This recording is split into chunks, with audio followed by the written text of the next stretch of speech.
Akashvani COVID-19 ప్రత్యేక వార్తలు చదువుతున్నది జె చెన్నయ్య.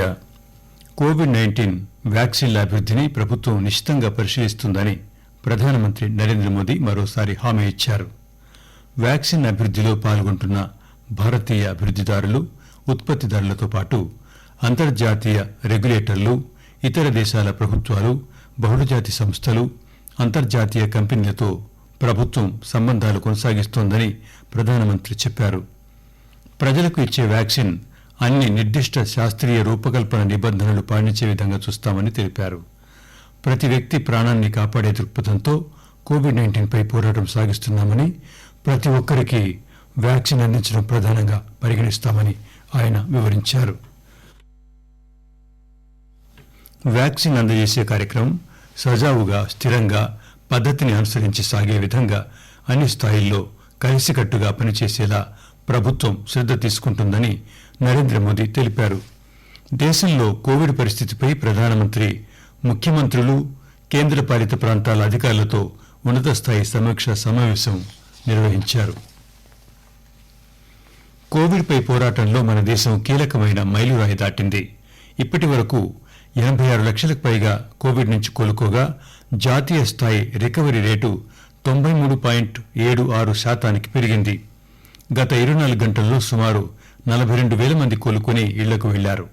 అదే సమయంలో సుమారు 38,000 మందికి పైగా కరోనా సోకింది. దేశంలో ప్రస్తుతం 4,38,667 యాక్టివ్ కేసులున్నాయి. ఇవి మొత్తం కేసుల్లో 4.78% ఉన్నాయి. దేశవ్యాప్తంగా వైద్య ఆరోగ్య రంగంలో సదుపాయాలను పెంచడంతో పాటు రాష్ట్రాలు, కేంద్రపాలిత ప్రాంతాల్లో కరోనాకు ప్రామాణిక చికిత్సను అమలు చేస్తున్నట్లు కేంద్ర ఆరోగ్య శాఖ తెలియజేసింది.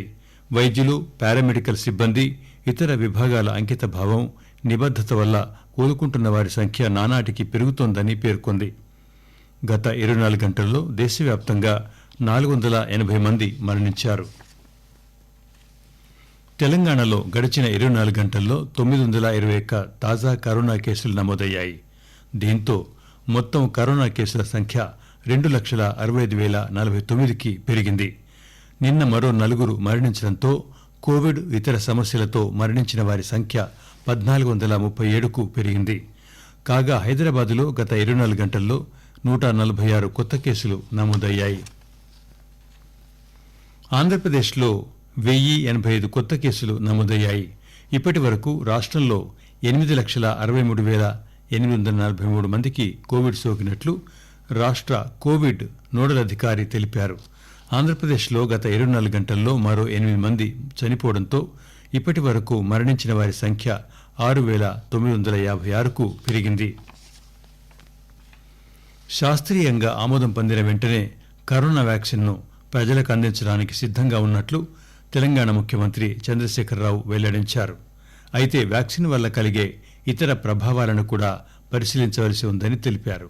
ప్రధానమంత్రి నరేంద్ర మోదీ ఈరోజు దేశంలోని ముఖ్యమంత్రులతో నిర్వహించిన వీడియో కాన్ఫరెన్స్లో చంద్రశేఖరరావు మాట్లాడారు. వ్యాక్సిన్ పంపిణీ, ప్రజలకు అది వేసే విధానం గురించి ముఖ్యంగా ఈరోజు చర్చించారు. శాస్త్రీయంగా ఆమోదం పొందిన వ్యాక్సిన్ అవసరం ఎంతైనా ఉందని, ప్రాధాన్యత క్రమంలో వ్యాక్సిన్ ప్రజలకు వేసేందుకు ప్రణాళికను సిద్ధం చేస్తున్నామని చెప్పారు. ముఖ్యమంత్రితో పాటు ప్రభుత్వ ప్రధాన కార్యదర్శి సోమేష్ కుమార్, ముఖ్యమంత్రి ముఖ్య కార్యదర్శి నరసింగరావు, వైద్య ఆరోగ్య శాఖ ముఖ్య కార్యదర్శి ముర్తుజా రిజ్వీ తదితరులు పాల్గొన్నారు. ప్రధానమంత్రి నరేంద్ర మోదీ నిర్వహించిన వీడియో కాన్ఫరెన్స్లో ఆంధ్రప్రదేశ్ ముఖ్యమంత్రి వైఎస్ జగన్మోహన్ రెడ్డి కూడా పాల్గొన్నారు. నిర్దిష్ట ఉష్ణోగ్రతలో వ్యాక్సిన్ను నిల్వ చేయడం, మారుమూల ప్రాంతాలకు తరలించడం ముఖ్యమని, దీనికోసం ఒక ప్రణాళిక కావాలని జగన్ ప్రధానమంత్రికి తెలిపారు. రాష్ట్రంలో కరోనా వ్యాక్సిన్ వేసేందుకు కార్యాచరణ రూపొందించాలని ముఖ్యమంత్రి చంద్రశేఖరరావు అధికారులను ఆదేశించారు. అందుకు అవసరమైన మౌలిక సదుపాయాలను సమకూర్చాలని కోరారు. ప్రధానమంత్రితో ఈరోజు వీడియో కాన్ఫరెన్స్ అనంతరం ముఖ్యమంత్రి అధికారులతో ఒక సమావేశం జరిపారు. రాష్ట్ర, జిల్లా, మండల స్థాయిలో వ్యాక్సిన్ పంపిణీ కార్యక్రమానికి శీతలీకరణ సదుపాయాన్ని, అవసరమైన కమిటీలను సిద్ధం చేయాలని ముఖ్యమంత్రి అన్నారు.